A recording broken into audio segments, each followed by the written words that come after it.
강혜신의 오늘의 미국.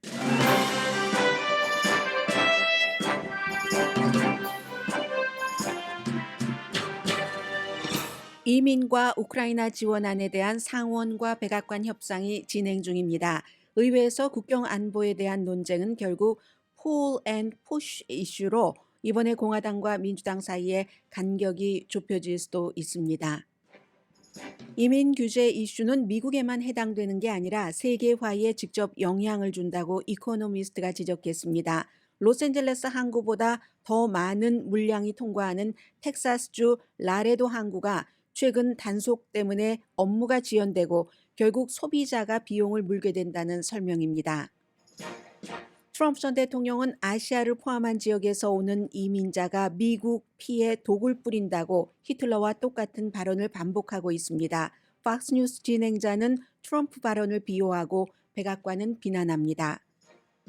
플로리다 공화당이 공화당 의장의 대부분 업무를 중지시켰습니다. 공화당 의장과 의장 와이프가 제3의 여자와 함께 3명이 성관계를 하는 과정에서 성폭행했다는 주장 때문입니다. 의장 와이프는 극보수 전국 모임인 자유를 위한 어머니의 공동 창업자로 교육위원입니다. 민주당 상원 의원 보좌관이 의사당에서 동성 섹스를 하는 비디오가 드러나 의회 모독 등의 이유로 해고됐습니다. 지난 주말 주차된 바이든 대통령 경호 차량에 돌진해서 체포된 용의자는 음주운전을 했던 것으로 드러났습니다. 이번 사건으로 다친 사람은 없습니다.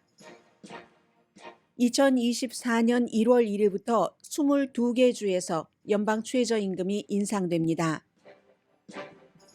북한이 주말에 여러 차례 발사한 미사일은 이론상으로는 미국 전역에 다다를 수 있는 장거리로 확인되면서 미국, 한국, 일본 3개국이 국가안보 비상회의 중입니다.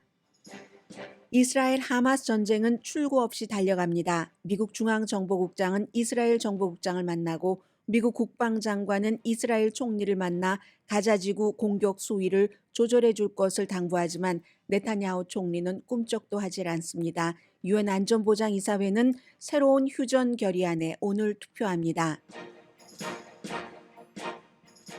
여러분 안녕하십니까? 오늘의 미국 강혜신입니다. 오늘이 12월 18일인데 금요일이 12월 22일이고요. 그러면 토요일 23일, 일요일이 24일, 다음 주 월요일이 크리스마스 데이 12월 25일입니다. 이 정도 되면은 완전히 미국은 이제 할러데이 휴가 분위기여야지 되는데 뉴스는 그렇지 않습니다. 지난 최근 몇 년 사이에 가장 그 뉴스가 빡빡한 때가 바로 그 이번 주 또 오늘이기도 합니다. 오늘은 먼저 지금부터 이제 한 1, 2주일 사이에 굉장히 미국에서 이민 이슈, 특히 이제 국경을 철저하게 보완을 해야지 되고 단속해야지 된다는 얘기를 많이 들으실 것 같은데 오랜만에 미국의 이민 이슈를 조금 큰 그림으로 정리를 해보겠습니다.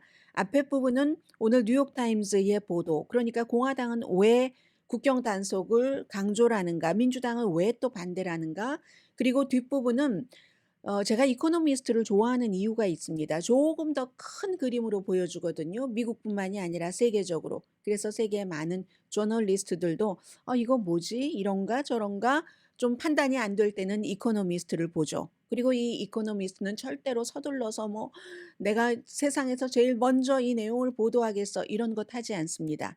아주 충분히 심사숙고해서 성숙한 와인을 내놓는 거죠. 이 두 가지로 지금부터 여러분들께서 몇 주일 동안 많이 듣게 되실 이민 이슈를 좀 정리를 해보겠습니다.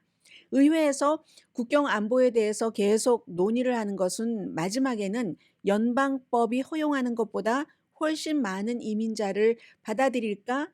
그러지 말아야지 되는가? 이 여부에 관한 겁니다. 그리고 이게 지금은 우크라이나 지원안과도 연관이 돼 있고요. 민주당과 이민운동가는 이렇게 말합니다. 민주당은 도덕적으로 조금 약한 사람 편이고 우회를 지킬 필요가 있다. 그리고 인도주의적인 차원에서 가난한 국가, 파탄된 국가에서 잘 살아보자고 아메리칸 드림을 품고 오는 사람들은 좀 받아줘야지 된다. 국경 안보만을 지나치게 강조하는 것은 또 외국인 혐오를 일으킨다. 또 어쨌거나 이민자들은 미국 번영에 지금까지도 기여를 해왔고 지금도 굉장히 많은 일손이 필요하다. 이게 민주당의 주장입니다. 그러나 많은 공화당과 또 여기에는 유권자들도 들어갑니다. 유권자들도요. 지금 64% 정도가 바이든 대통령의 국경 정책을 싫어합니다. 더 강하게 해야 된다고 얘기를 하거든요. 남부 국경이 너무나 시급한 문제다. 바이든 대통령이 들어와서 불법 이민자들이 크게 늘어났다. 실제 이건 맞습니다. 불법 이민은 2010년도 오바마 대통령 때보다 4배가 지금 현재 많습니다.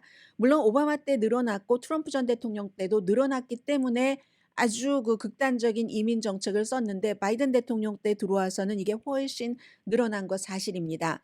텍사스와 애리조나 남부가 혼란인 것도 사실이고 그리고 그로 인해서 공화당주의 주지사들이 시카고라든가 로스앤젤레스라든가 뉴욕 같은 곳으로 이 난민 신청을 하러 온 서류 미비자들을 보내고 있죠. 그러니까 지금 이건 이민은 전체적인 덴버까지 이어지는 그런 이슈가 된 겁니다. 그래서 하원은 다 지역구로 갔지만요. 집으로 갔지만 할러데이 즐기려고 상원은 공화당과 민주당 그리고 백악관이 한꺼번에 이걸 이번에 좀 어떻게 풀어보는가? 그로 인해서 우크라이나와 이스라엘과 뭐 대만에 대한 지원까지도 함께 묶어서 연결을 해보나 하고 할러데이가 아니라 지난 주말에도 집에 못 갔고요. 지금도 의논을 하고 있는데 협상을 하는 거죠. 우선 기본적으로 이민이 왜 늘어나는가? 그리고 앞으로 이게 협상이 되면 어떻게 될 가능성이 있는가부터 말씀드리자면 이민이 왜 늘어나는가는 그 push and pull 이론이라고 얘기를 하고 있습니다. push라는 것은 밀어내는 건데 그건 그 나라에서 미국에 와서 살고 싶다고 하는 그 나라의 조건이 사람들을 민다는 거죠. 밀어내는 조건, 전쟁이라든가 또 너무 배고파요? 정치적인 학대? 이런 것들 때문에. 그게 이제 그 나라에서 푸시하는 거고 폴은 미국이 잡아당긴다는 겁니다. 미국이 경제가 그 나라보다 낫고 그리고 미국의 이민 정책이 느슨하기 때문에 다른 나라에서 미국에 가서 살아볼까 하고 이렇게 당기는 힘이 있다는 겁니다. 그러면 지금으로서는 뉴욕타임스는요. 푸시, 저 나라의 입장보다는 폴, 미국이 당기는 게 강하다고 얘기를 합니다. 예를 들면 베네수엘라에서 오는 사람들 많죠? 니카라과. 그런데 그런 나라가 지금은 전쟁 중이 아니고 라틴 아메리카에 최근에는 전쟁이 없잖아요. 그리고 배고픔이야 언제나 그랬던 것이고 최근 들어서 바이든 행정부 들어와서 갑자기 늘어난 것도 아니라고 얘기합니다. 그렇게 되는 경우는 푸시, 저 나라에서 국민을 밀어내는 게 아니라 미국에서 잡아당기는 푸 이론이 더 강하다는 거죠. 바이든 대통령이 된다고 캠페인을 할 때부터 이민자를 환영하는 톤을 많이 얘기했습니다.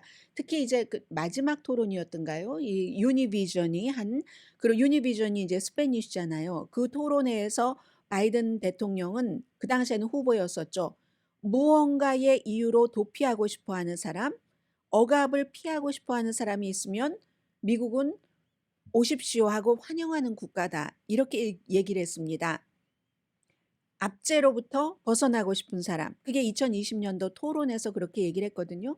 이게 이제 바이든 대통령이 당기는 것이고 미국의 연방 정책. 이건 이제 바이든 대통령 이전이죠. 2015년도에 연방 판사가 특히 어린이들의 경우는 쉽게 미국에 들어올 수 있도록 판결을 내렸습니다. 그렇게 들어오는 어린이들이 미국에서 아주 위험한 일을 하고 있죠. 루핑이라든가 어른이 해도 위험한 그런 일을 하고 있는데 이제 이런 연방 정책 같은 것이 바이든 또 행정부가 들어오면서 더 다른 사람들을 미국으로 잡아당긴다는 얘기입니다. 그러면 앞으로 지금 협상을 하고 있다니까 어떤 일이 생길까? 공화당의 국경안이라는 것은 불법 입국을 굉장히 어렵게 하는 것이고 따라서 라틴 아메리카의 인식까지 바꾸기를 원합니다. 미국 전 같지 않아. 가봐야 뭐 도로 쫓겨날 테니까 시간 낭비야. 이렇게 하고 싶어 한다는 거죠. 그리고 이제 대부분의 서류 미비자들이 난민 신청을 많이 하죠. 그런데 난민 신청이라는 것은 기간이 걸리죠. 뭐 몇 개월에서부터 몇 년까지 그렇게 해서 미국에 머물 수 있도록 하는 거. 공화당은 그 시스템을 바꾸기를 원하는데 기본적으로 국경을 일시적으로 폐쇄도 하고 그래서 새로운 난민을 받아들이지 않는다. 일단 뭔가가 잘못됐다 했을 때 구류와 추방을 아주 쉽게 하는 것, 신청 자체도 멕시코에서 하게 하는 것. 이게 공화당이 원하는 겁니다. 그럼 민주당은 너무 혹독하다, 혹독하고 혹독하다라고 얘기를 하고 있고, 또 중요한 것은 바이든 대통령의 입장과 연방 판사의 2015년도의 판결도 말씀드렸습니다마는 지난 30년 이상 포괄적인 이민법안 업데이트가 미국에는 없었습니다. 가장 분명하게는 레이건 시대 1986년이었고 그 이후에 1990년에도 약간 있었지만 90년도 지금 30년 지났습니다. 업데이트가 안 되고 왜 업데이트가 안 되냐? 양당이 차이가 너무 큰 겁니다. 극에서 극으로 미국의 정치가 극우와 극좌로 분열되기 이전에 이민 정책은 이미 수십 년 동안 극우와 극좌였기 때문에 이 갭을 메울 수가 없어서 포괄적인 이민 개혁안이 통과되지 않고 있는 겁니다. 그런데 지금은 바이든 대통령이 우크라이나를 러시아에 다 집어넣을 수 없으니까 러시아의 입으로 그 협상을 하기 위해서 어느 정도나 공화당이 원하는 불법 이민을 막기 위한 것, 이걸 해줄 수 있을지 그 차이를 지금 열심히 휴가도 안 가고 연방 상원에서 좁혀나가고 있는 겁니다. 그런데요, 여기까지는 이제 일반인들이 대체적으로는 알고 있는 것을 뉴욕타임스가 오늘 한번 조금 더 좀 클리어하게 정리를 해놨습니다. 그런데 이게 꼭 미국 내부뿐만이 아니라 굉장히 중요한 세계화를 막을 수도 있는 이슈다라고 이코노미스트는 지적을 합니다. 미국의 반이민 정책이 세계화를 막고 있다 하면서 그 미국의 텍사스의 남부 국경 라레도를 얘기를 합니다. 이게 리오그란데 강이 있고요. 그 건너편에는 누에보 라레도, 이제 멕시코에 아주 가난한 사람들이 사는 곳. 그리고 이 라레도도 얼마 전까지는 너무너무너무 가난했는데, 그리고 이곳은 95%가 히스패닉입니다. 몇 대째 그곳에 살아도 스페니쉬를 자유롭게 하고 오히려 강 건너에 있는 멕시코 쪽이 훨씬 가깝게 느껴지고 미국 쪽보다 그런 사람들인데 1775년부터 마을을 이루고 살았으니까 미국 역사보다 더 오래됐네요. 라레도라는 곳이. 그런데 이 라레도라는 것이 너무너무 가난했었는데 팬데믹 이후에 미국이 공급망에 대한 정책 시스템을 바꿨잖아요. 중국에 너무 많이 의존하니까 우리가 이런 문제가 생기네. 자동차를 돈도 없지만 너무 비싸서 돈이 있어도 살 수가 없는 상황이 오네 하면서 공급망 같은 것을 중국 의존도에서 많이 줄여가면서 이 라레도라는 곳이 어떠한 미국의 그 커머스의 상업의 상징이 돼버렸다는 겁니다. 여기를 통과하는 이 다리를 통과하는 그 상품 가치가 미국의 다른 모든 항구를 오래 넘는답니다. 처음으로 로스앤젤레스를 포함해서입니다. 로스앤젤레스 항구는 중국에서 들어오는 물건들이 엄청 많은 곳입니다. 그런데 올해 연말까지 가면 텍사스의 라레도 항구가 로스앤젤레스 항구를 통과하는 물량보다 더 많아진다는 거거든요. 날마다 트럭만 하더라도 그 길 도로요. 2만 대의 트럭이 다리를 오고 가며 뭐 자동차도 운반하고 껌도 운반하고 창고는 말도 못하게 얼만큼 뭐 그 땅덩어리가 어마어마하게 크던데 그 정도의 창고가 필요하다는 건데 이게 2년 동안에 공급망을 재정립하면서 굉장히 이제 결국은 제조업 같은 것도 북미 쪽으로 꼭 미국이 아니더라도 북미 쪽으로 이전을 해야지 되는구나 하는 것을 확인을 하면서 지금 멕시코가요. 캐나다보다도 중국보다도 미국과의 미국 최대의 무역 파트너입니다. 현재로서는. 그런데 이코노미스트가 지적한 것은 선출된 그 정치인들이 광기와 같은 무조건 이민은 안 된다 하는 것 때문에 장벽만 세워야지 된다니까. 그쪽에 항구라든가 그쪽에 무슨 물을 통해서 오는 거라든가 다리를 통해서 육로로 오는 것이라든가 라레도의 많은 것을 지금 막고 있다는 겁니다.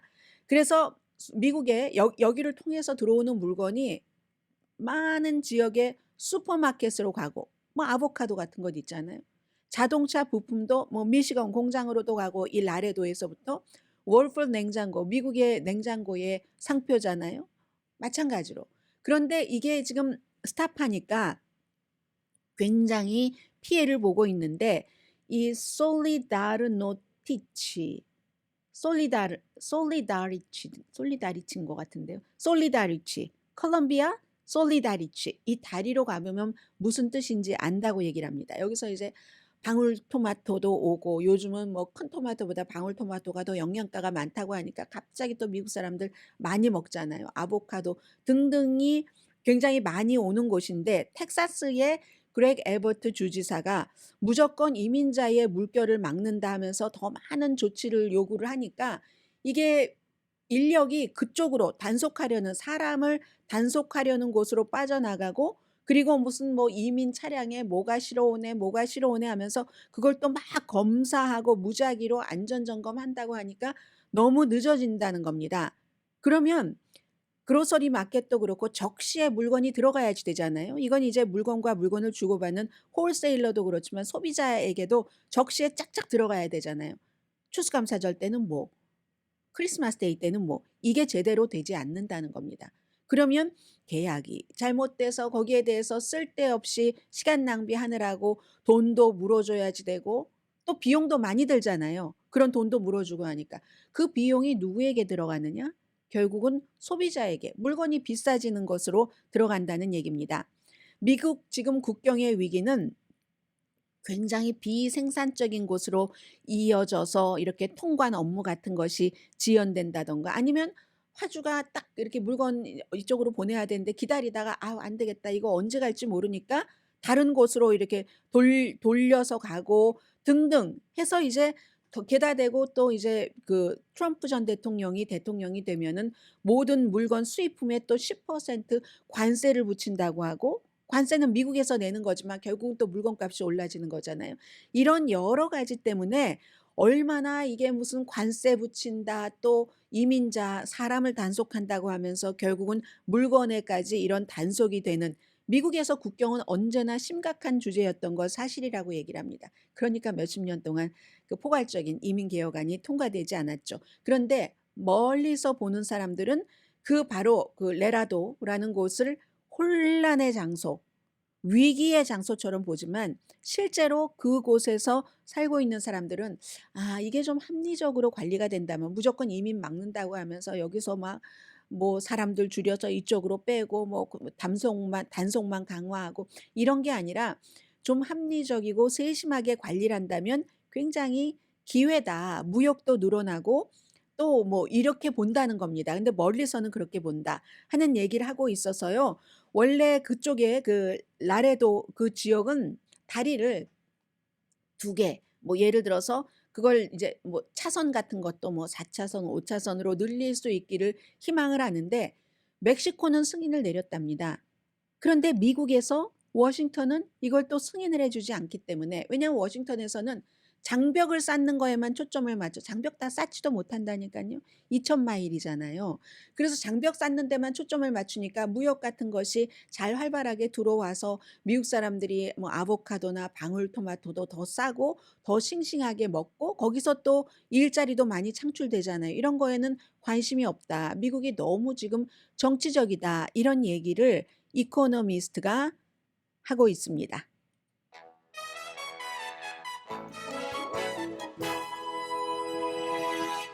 잠시 뒤에는 미국의 굉장히 추잡한 이슈, 이율 배반적이고 그러나 이게 사실은 처음 있는 일이 아니라는 거죠. 오래전부터 있어 오는 그런 이슈라는 것 전해드립니다. 잠시 뒤에 뵙겠습니다.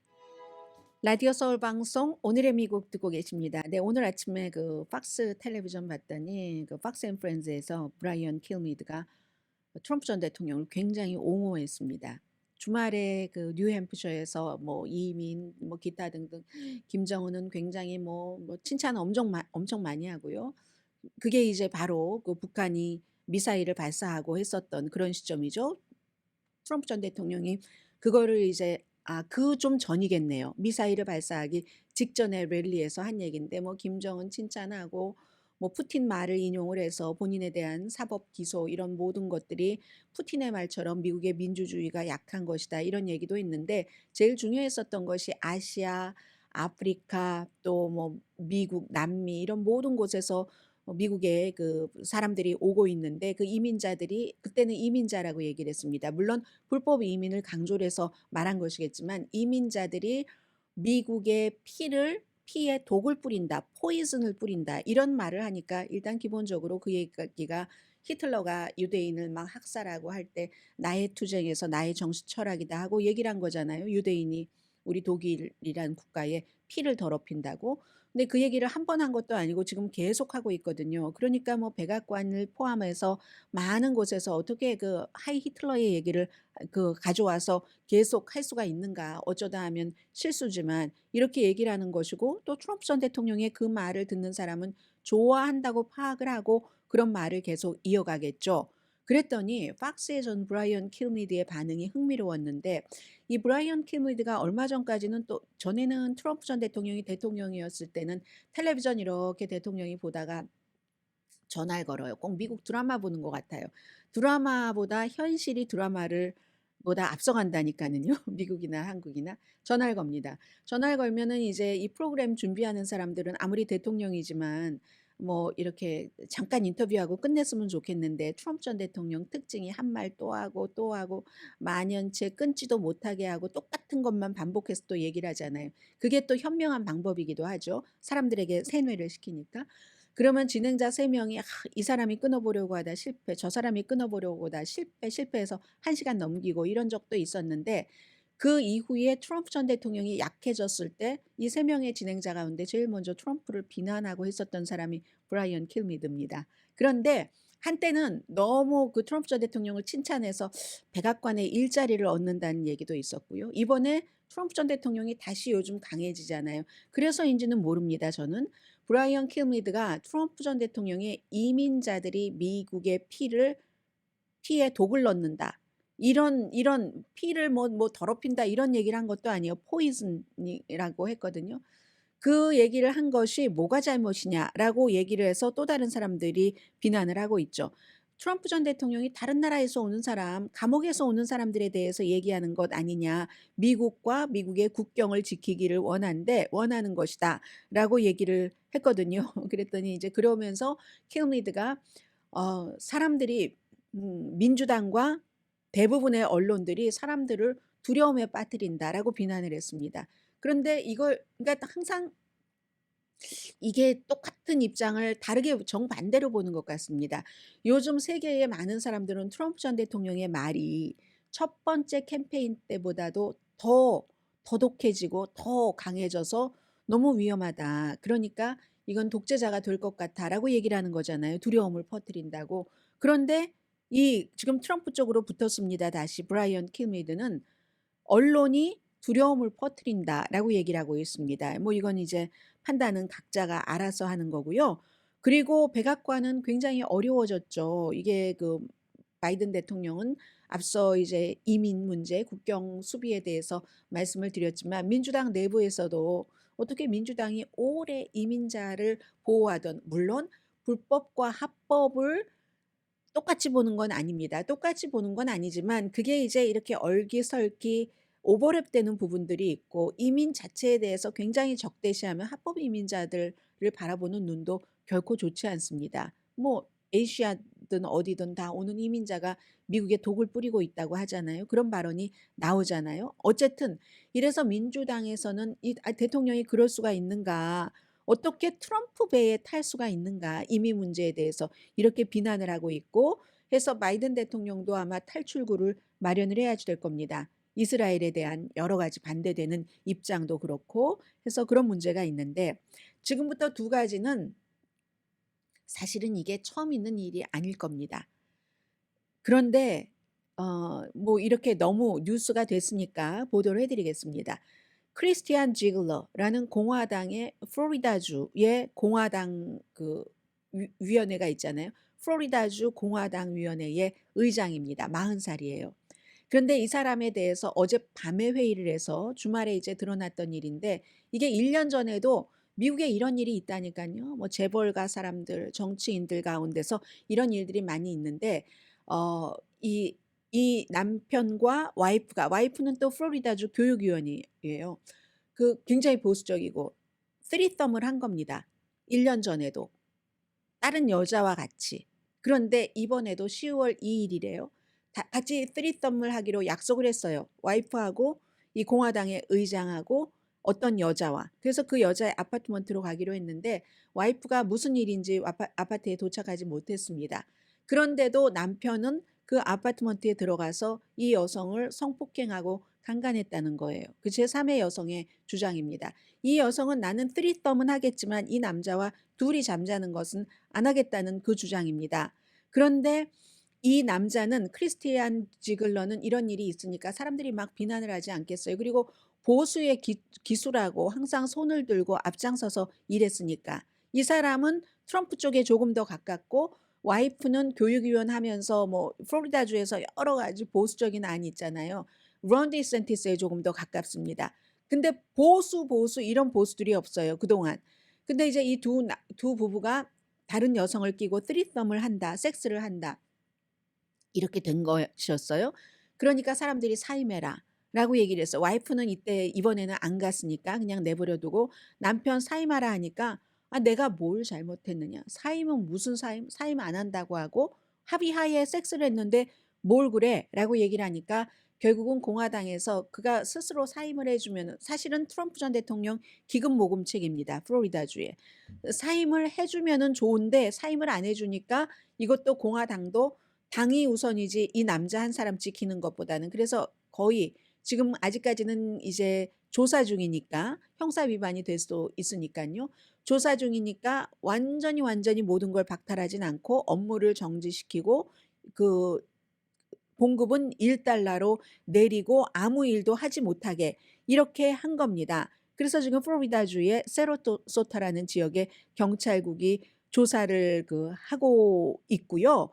지금 선거 자금을 대통령 선거를 앞두고 조달을 해야 되는 사람이 이렇게 됐으니까 이슈죠. 그리고 와이프, 세로소타 카운티의 교육위원회 의원으로 선출이 됐습니다. 너무너무 보수적인 사람이라고 생각을 하고 플로리다주 사람들이 교육위원으로 선출을 해줬는데 브리짓 지글러입니다.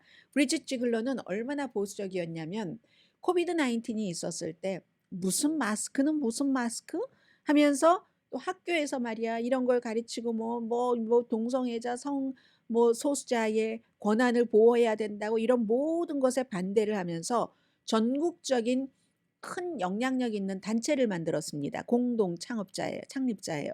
자유를 위한 엄마, Moms for Liberty의 공동 창립자입니다. 이 여성도 교육위원인데 쓰리썸이나 하고 그럴 수가 있는가 이미 했었으니까요. 전에. 사람들이 얘기를 하는데 내가 뭘 잘못했지? 난 사임 안 해. 사과도 안 합니다. 이 두 부부의 얘기는 사과를 한다는 것은 곧 약한 것을 보여준다는 뜻이다 하면서 두 사람 다 사임하는 그런 당연히 사임은 안 하고 한 사람은 업무 정지됐고 글쎄요 이 여성도 와이프도 업무가 정지될지 어떨지는 모르겠습니다만은 이게 미국에 사실은 드러나지 않은 많은 그건 사생활이니까 그렇게 두지 뭐라고 실제로 유권자도 그렇게 얘기를 해요. 사생활인데 뭐 하지만 이건 너무 심하잖아. 왜냐하면 그 사생활에서 할 수 없는 일들을 본인들이 늘 그거를 홍보를 하면서 그 자리까지 플로리다주의 공화당 위원회의 의장 자리, 플로리다주의 교육위원 자리, 남편과 와이프가 그렇게 갖고 한 사람은 주지사에게, 한 사람은 트럼프 전 대통령에게 영향력을 미치는 일을 했으니까 그거 굉장히 역겹다. 이렇게 얘기하는 사람 많거든요. 근데 미국은 이런 일들이 많이 있는 것으로 보입니다. 지금 이제 뭐 1월 달에 발표가 나겠지만 그 드라마 석세션 있죠. 4부까지 끝나서 뭐 한 40편 정도 됐는데 석세션에 보면은 그게 이제 팍스의 스토리들. 그래서 팍스의 이 석세션 작가들과 인터뷰하지 말라는 함구령도 내려지고 그랬는데 거기서 와이프가 이 케이스는 와이프가 남편에게 이제 막 그 사람들은 전세기 타고 다니고 보트 타고 다니고 요트에서 뭐 화려한 휴가 즐기고 하잖아요. 가족들이 다 같이. 아버지가 제일 부자니까 뭐 루퍼트 머덕을 그린 거죠. 그래서 이제 머덕과 그 자녀들이 특히 딸이 남편에게 쓰리썸 우리 저 여자랑 이따가 쓰리썸 할 거야. 이렇게 얘기하고 그게 아무렇지도 않은 거예요. 펀인 거예요. 이런 일들이 미국에 굉장히 많다. 이런 것을 전해드리고요. 민주당 얘기를 또 하나 전해드리겠습니다. 이 24살의 민주당의 메릴랜드주가 지역구인 상원의원 벤 카딘 상원 의원의 보좌관입니다. 보좌관인 24살짜리가 의사당에서, 그 의사당이라는 것은 상원의 제일 중요한 것이 연방 종신직인 대법관 인준 청문회를 하는 곳이잖아요. 거기서 다른 남자, 젊은 남자와 남자와의 성관계니까 어떤 성관계인지는 여러분들 아시겠죠. 그게 촬영이 돼서 동성애자들만 주고받는 그런 곳에 업로드가 됐는데 이게 퍼져버린 겁니다.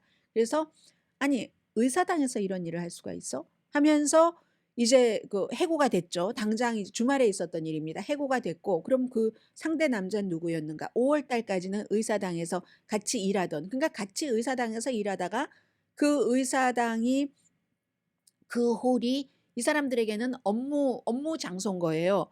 다른 일반 사무실에서 예를 들어 섹스를 한다, 이런 것처럼. 그렇게 해서 그랬는데 이게 또 미국이죠. 이 청년이 나는 피해자다라고 얘기를 합니다. 이거 누군가가 나의 이스라엘 팔레스타인에 대한 그런 입장, 이 젊은이는 친팔레스타인이었는가 봅니다, 아마.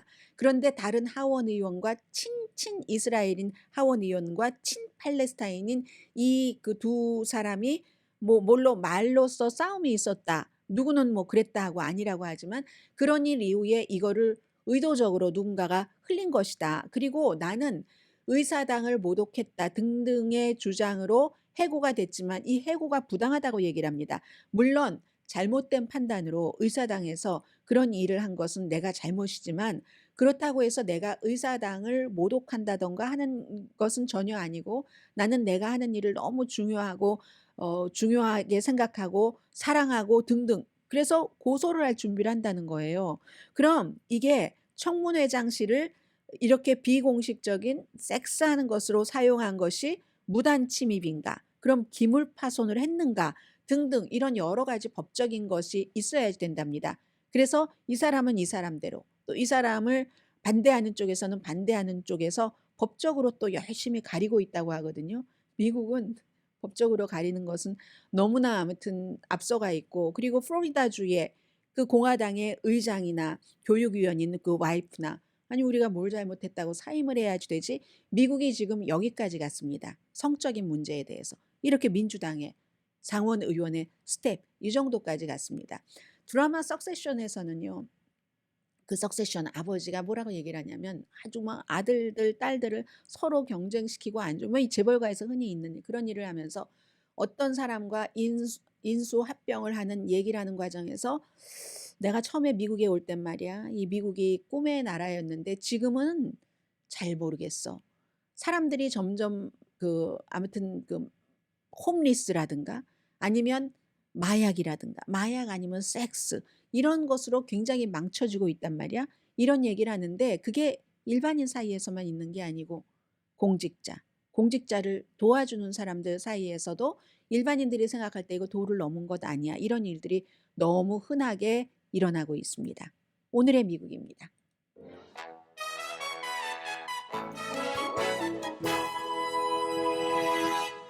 라디오 서울 방송 오늘의 미국 듣고 계십니다. 제가 오늘 하나 이제 주가를 보면서 어, 또 일본 기업이 미국 기업을 이제 합병하는 것을 보면서 징용 문제, 한일 관계를 생각을 했습니다. 아주 경제계에서는 큰 이슈잖아요. US 스틸, 미국 철강 회사가 일본 그 니폰 그 제철에 149억 달러에 인수한다. 그러니까 오늘요, 지금 현재 US 스틸 가격이 합병당하는 미국 철강 회사가 27.52% 지금 주가가 상승했거든요.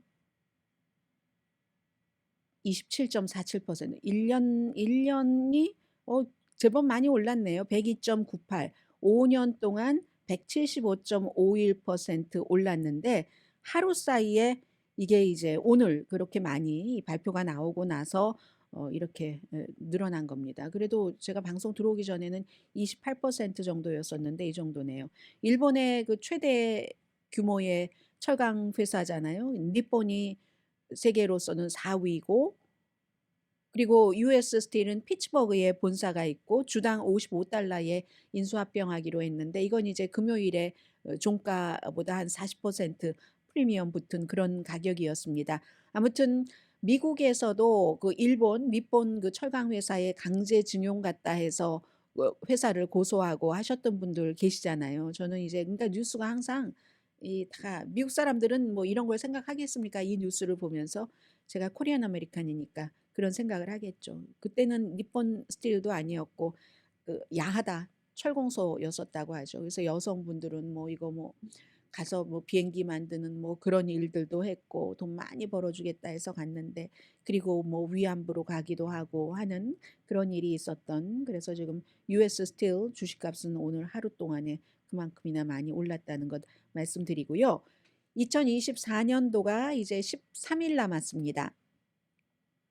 1월 1일부터 22개 주에서 이제 연방 그 최저임금이 인상이 되는데 최저임금보다 이렇게 되는 경우는 기본적으로는요. 최저임금이 되면은 캘리포니아주 같은 경우는 지금 한 2년 동안 15달러 싸움을 하다가 뭐 뉴욕이라든가 메릴랜드라든가 뉴멕시코 같은 데가 15달러가 되는 데고 캘리포니아주의 경우는 최저임금이 15달러가 언제적 얘기입니까? 도시에서는 농장에서는 아닐 수도 있지만 15달러보다 훨씬 높게 받는데 적어도 이거보다 이제 적게 주면은 안 되는 그런 주이고 캘리포니아주는 워낙에 인플레이션이라든가 집값 뭐 이런 것들이 물가가 비싸기 때문에 캘리포니아주는 16달러입니다. 내년 1월 1일부터 주 정부 차원에서는 16달러라 할지라도 이것보다 훨씬 많이 받는 곳이 많겠죠. 아무튼 2023년도 올해 15달러 50센트였었잖아요. 그래서 이제 캘리포니아주를 포함한 13개 주에서는 뭐 오하이오주라든가 사우스다코타라든가 이런 데가 이제 더 인플레이션 때문에 더 많이 올라가고요.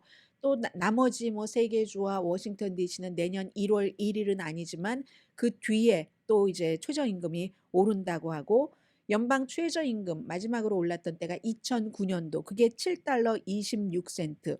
그런데 미국이 워낙에 크고 경제적인 여러 가지들이 다양하다 보니까 7달러 26센트를 받아도 생활이 되는 지역이 있고 캘리포니아주에서는 이거 4배 받아도 안 되죠.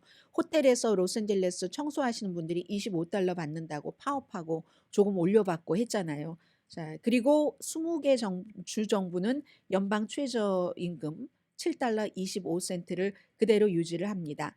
그런데요, 이게 이제 최저임금이 인상된다고 하는 것은 최저임금을 받으시던 분들의 임금만 인상되는 게 아니라 그렇게 되는 경우는 최저임금보다 더 받았던 분들도 당연히 상식적으로 이 기업에서 올려줘야지 되겠죠. 이 사업을 하시는 분들께 인플로 그 고용주가 올려주셔야지 되겠죠. 그러니까 전반적으로 임금이 쫙 올라가기 때문에 우리 장사하기 힘들다. 이렇게 얘기들을 하는 거죠. 네. 자, 여기까지 전하고 잠시 뒤에 중요한 2가지 이슈 남아 있습니다.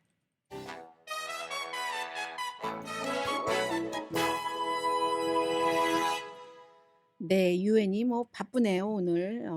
우선 북한 문제부터 보면은 이제 일요일 아침 그리고 또 그 이후에 시간을 차를 두고 장거리, 단거리 미사일을 발사를 해서 이게 동해상에 떨어졌는데 그게 이제 처음 발사했었을 때가 김정일 국방위원장이 사망한 지 17주년이 되는 그런 때였습니다. 그리고 한국과 미국이 워싱턴에서 북한의 도발, 북한의 위협에 대해서 어떻게 핵 위협에 대해서 대응을 할 것인가 하는 것을 뭐 한국의 그 안보차장이 미국에 와서 회의를 하고 이제 비행기 타고 돌아가던 중이었죠. 그래서 이제 동해에 추락을 했는데 북한도 분명히 얘기를 했습니다. 한국과 미국이 국방 관계자들이 만나서 북한의 핵 공격에 대한 대응 계획을 업데이트한 이게 이제 북한의 굉장히 위협이라고 얘기를 하는 거거든요. 그리고 이제 그 뒤에 이게 어느 정도의 능력인가 결국은 미국의 본토까지 이제 다다를 수 있는 그 정도의 능력이라고 하고 지난번에 그 화성 18호처럼 5개월 전에 뭐 가장 좀 심각한 그 발사를 했잖아요. 그때처럼 역시 이번에도 고체 연료로 확인이 됐다고 이제 일본에서는 나오고 있습니다. 그러니까 이건 기본적으로는 이제 유엔 안전보장이사회의 어떤 결의안을 위반한 것이고, 북한이 이렇게까지 할 수 있는 데는 러시아와 중국이 지금 북한 편을 들어주고 있으니까 여러 가지, 특히 이제 러시아의 경우는 북한이 상당히 필요하죠. 우크라이나와 전쟁을 치르는데 이란에 드론이 있어야지 되고 북한에 탄알이 있어야지 되고 하는 것이니까, 이제 미국이 어선하게 그런 것에 집중하고 있을 때 김정은 그 위원장은 베트남에서 트럼프 전 대통령에게 아주 그냥 뭐라고 얘기해야 되나요? 트럼프 전 대통령의 개인적인 그런 그 사법 문제, 이런 것들 때문에 아무런 성과 없이 터덜터덜 사흘 동안이나 열차를 타고 평양으로 돌아가면서 미국과는 절대로 협상을 할 수 있는 상대가 아니네 하고는 이제 그 뒤로 열심히 개발을 했고, 미국이 협상 좀 하자 해도 쳐다도 안 봐줬다가 지금 이만큼 올라간 겁니다. 이 문제도 사실은 해결을 해야지 되고, 한국 측에서는 뭐 북한에서도 마찬가지겠죠. 북한은 핵 보유국으로 인정을 하고 이제 더 이상은 개발하지 않는다, 동결, 이렇게 나가는 거고, 얼마 전에 폴리티코가 트럼프 전 대통령도 그러한 것을 받아들일 것이다라고 보도를 했지만, 지금 트럼프 전 대통령도 아직 그 공화당의 후보가 된 것도 아니고 그 정책을 검토하다가 바뀔 수도 있기는 있는 겁니다. 그러나 이제 북한과 미국이 어떠한 이 문제를 마무리 지어야지 되는 시간도 얼마 많이 남지 않았다. 많이 남지 않았다. 특히 이제 한국은 굉장히 위험하잖아요. 그런 문제가 있고, 이스라엘과 하마스 전쟁도 아주 출구 없이 달리고 있습니다.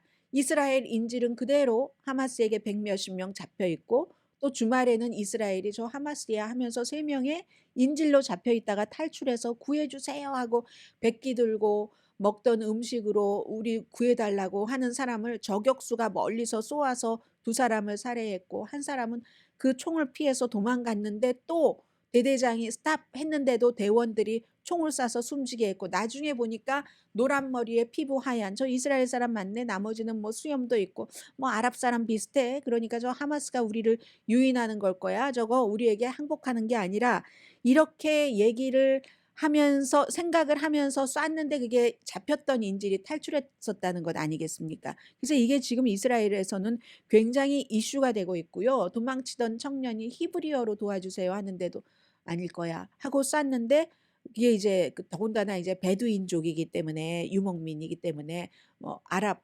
종교도 이슬람교를 믿고 또 그들의 언어를 쓰고 하는, 그래서 이게 굉장히 이슈가 되는데, 중앙정보국장은 카타르가 그동안 이스라엘의 벤자민 네탄야후도 하마스가 좀 크길 바랬으니까 팔레스타인이 막 쪼개지면서 팔레스타인 자치정부와 힘을 합치지 못하게 하기 위해서 이 카타르를 통해서 하마스로 돈 들어가는 것을 네탄야후가 승인을 했다는 것 아니겠습니까? 그러니까 이제 카타르에 가서 중앙정보국장이 여러 가지 이스라엘 정보국장을 만나서 지금은 너무 심하다, 여론도 안 좋으니까 가자지구 주민을 조금 피해를 덜하게 하는 쪽으로 하자 하고, 국방장관은 로이드 어스틴은 지금 이스라엘에 도착을 해서 벤자민 네탄야후를 설득해 보려고 하지만 안 될 가능성이 높습니다.